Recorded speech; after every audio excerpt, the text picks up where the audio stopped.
Hi guys, so I'm here with another video, this time on Lebesgue measure. The last one was just a simple measure. Before I start, I'd just like to point out that I'm not actually an expert, I'm just a student. I'm still doing my master's, and since my bachelor's was on computer science, I did my bachelor's in computer science. I find these concepts very, very abstract sometimes because since I don't have a mathematics background, I think I struggle a lot to grasp some concepts that would have been perhaps simple if I was from mathematics background. Anywho, of late I'm finding ways to understand better, and this is how now I understand Lebesgue. So let's start. The first thing I want to say is that when let me just go directly to denotation. Let's say this is a Lebesgue outer measure. We denote it with a star on top. Let M be Lebesgue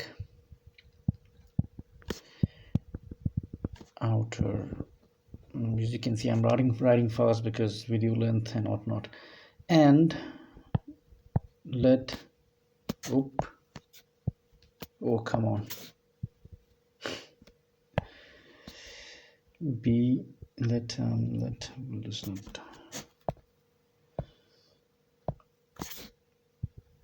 and this be Lebesgue inner measure. So what is exactly a Lebesgue measurable set? When the Lebesgue outer measure equals to the Lebesgue inner measure, we say that the set is Lebesgue measurable. Okay, so what does let's now talk about what inner and outer measure actually means. So Lebesgue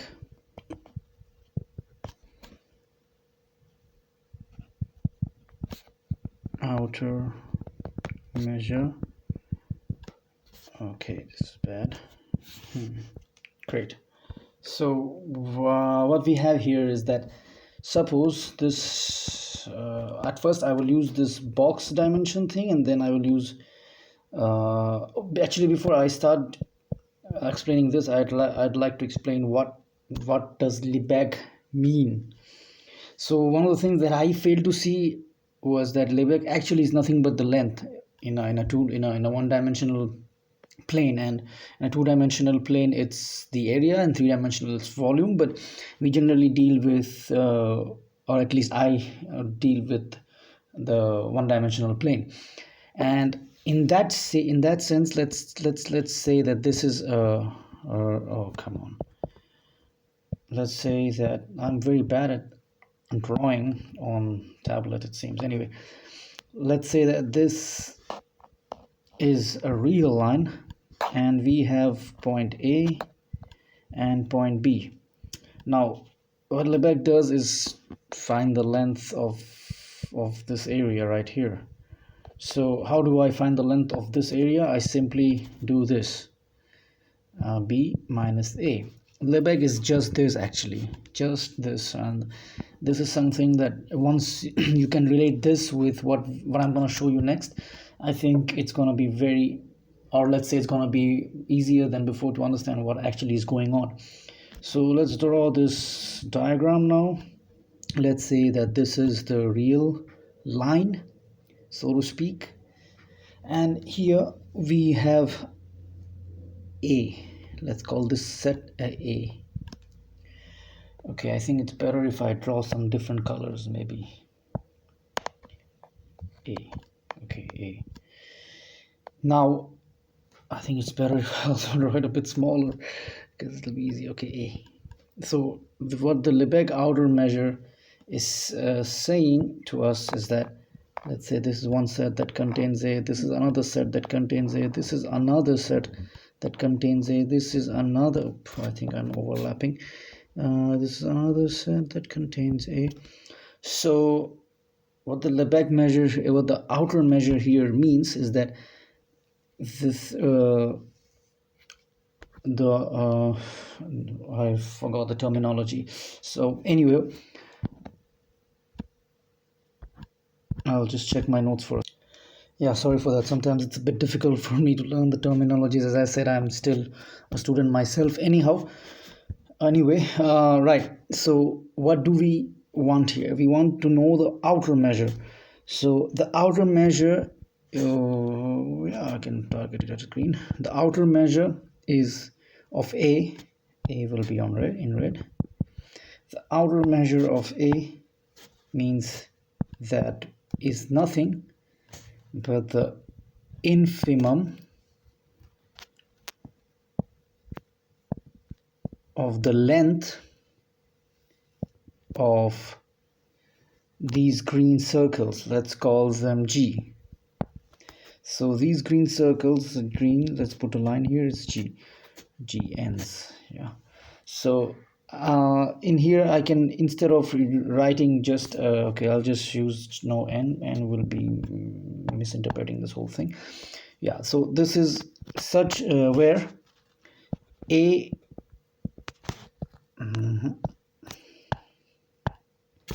where A is the subset of the G, of the G's, of all the G's, or union of all the G's. In general, we talk about unions because that's what we work with. We work with unions when it comes to the outer measure, because as we know, the union of open sets is an open interval. So in this case, since we cannot, the if you just look at this diagram, it becomes very clear. Instead, I will, if you just look at this outermost layer, for example, the innermost layer of after A, if you take the complement of this guy here, this complement, let's say G, let's call this G1, for example. Yeah, let's call this G1. If you take the complement of A from here, you can see that it's an open set because it doesn't contain the line, the border of A, right? So that's what I just meant to say. Anyway, so here again, getting back, there's some things to unpack here. I would prefer writing a bit more than explaining. And G is open, that I just wanted to say. G is open in the real line. Okay, so now what does this mean? So infimum, as I just mentioned over here, that this is again nothing but B minus A. So let's unpack it. Let's take this circle again, for example. If I yeah, this is a circle, right? If I were to break it into a single line and make this, right, in that scenario, A and B, just think about it like this, right?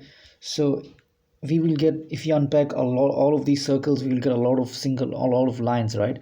So and then we can put all the lengths of these line, the lengths, this is a length, and there will be another length, so there will be many lengths. So if we put the lengths of those line in a set, let's say a set is a set L1 containing L2 and so on till Ln, the smallest among these sets, the smallest among these lengths, sorry, is the infimum, and that's the outer measure of A. That's the outer Lebesgue measure of A. So once again, this A is a subset of the G's, of the unions of G's, and if we were to unpack the circles into a single line and check their lengths of each of these sets, and then put the lowest, and then find the lowest one, that lowest one, the smallest one, whichever one it is the infimum, which means it's the least upper bound. That's the lowest among the upper bound. Similarly, if we talk about now the Lebesgue inner measure, should I continue with this in this video? How many minutes has this become? I have no way of seeing. Anyway, I'll just do it. So let's go with this now. Yeah, so now here there is another R, and then let's go with this time the A should be a bit bigger, otherwise not bigger than the real line itself, of course. So now here we have another interesting thing. Let's say it's like this and like this. What's the first thing that you notice, difference that you notice between the two diagrams? It's that this time around these G's, like we call them in the last one, we call them G's, so let's call them, let's say H, let's call them H here, right? So okay, this time around, yeah, H.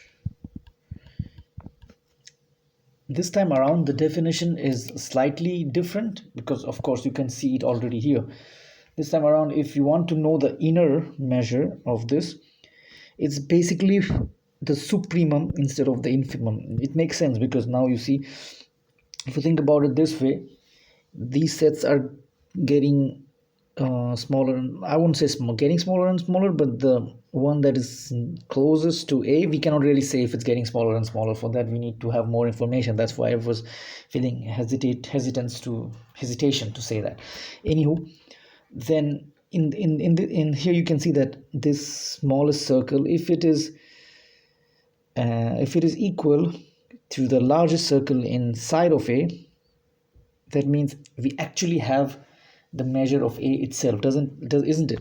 I mean, look at this.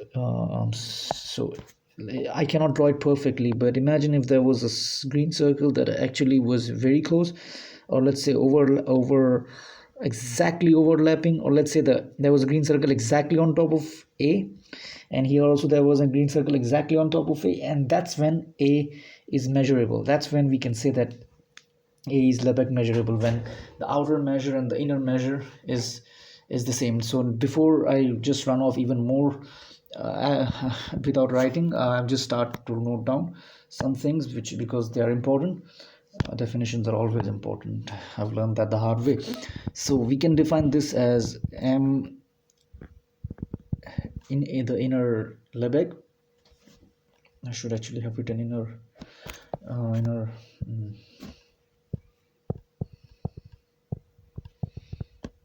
I'm sorry for the clumsiness. Yeah, M of A. The inner measure of A is nothing but the my god, I'm just coloring wrong. The inner measure of A is nothing but the supremum of the length. Again, length, remember, again the same logic that I just showed here is just applied here. So we just make the circles into lines, and in this case, instead of taking the lowest one, we take the highest one. So this is basically max, in a way, max of the length. So supremum of the length of, I called it H right here, H, where H is closed. Another thing you have to remember, here these were open, so the boundary lines were not being considered. Here, however, these are closed, so the boundary lines are considered. The boundary lines are in the interval. So H is closed in R, and as you can already see here, H is this time the subset of A. So again, going back here, this condition, when this condition is fulfilled, then we have a Lebesgue measure, which I will write down here again because it's up again. I don't want to scroll up every time. So MA is nothing but when the outer measure is equals to the inner measure. One more thing, all of these things is greater than or equals to 0. We cannot have measure that is less than 0. So a formal better way to write down would be 0 less than is greater than 0 is less than or equals to the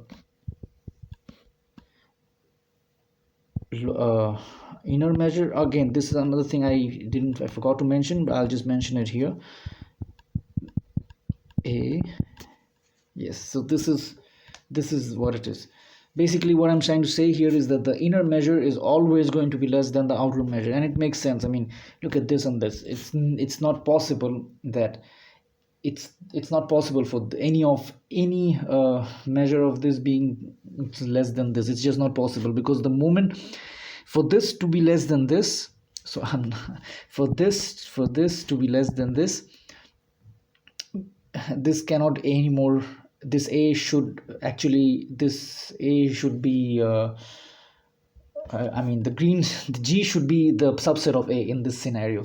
But when that happens, we go back to here. So it's not just possible; it's by definition not possible for the measure of this guy to be lower than this guy. It's simply, we can just look at the images and see that it's just not possible. The moment the green circle becomes smaller than the red circle in this diagram, it automatically comes to inner measures, and then again we are back to square one. So this is what I got. This is how I interpret it nowadays.